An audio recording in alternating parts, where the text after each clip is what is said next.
Simula po ngayong araw, pwede nang mapasyalan ng mga naghahanap ng nature excursion ang Lamesa Eco Park sa Quezon City. At para mapanatili ang kaayusan ng pasyalan, 1,000 bisita lang ang papayagan dito kada araw. Nakatutok si Bernadette Reyes. Blockbuster ang muling pagbubukas ng Lamesa Eco Park ngayong araw. Magkakaanak man o magkakaibigan, kanya-kanya silang bitbit na mga baong pampiknik. Maganda.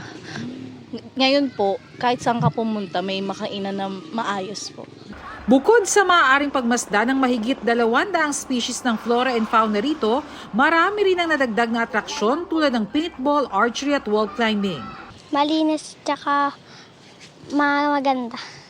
Unang bahagi pa lang ito ng mga pagbabago sa Eco Park. Sa Phase 2 at 3, ide-develop ang camping site at magkakaroon ng bike at hiking trail. That is where the canopy walk, then the flower hill, the amphitheater, the campsite to be managed by the Quezon City LGU, and also the lagoon and the Neptune Garden.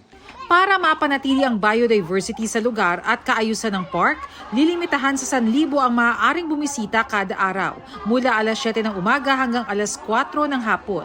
Libre ang entrance sa mga residente ng Quezon City, habang minimal lang ang sisingilin sa iba. Imbis na yung i-entrance nyo, pwede nyo ipandagdag na lang sa pagkain nyo, pambili ng mga kailangan ng mga anak nyo na magugustuhan nila sa loob. Mula ng pansamantalang isara itong Lamesa Eco Park noong Pebrero, marami na mga naging pagbabago dito. Ngayong bukas na ito, mas maganda na ang kapaligiran at pinagpapatibay rin sa mga nagpupunta rito ang kahalagahan ng pangangalaga sa kalikasan.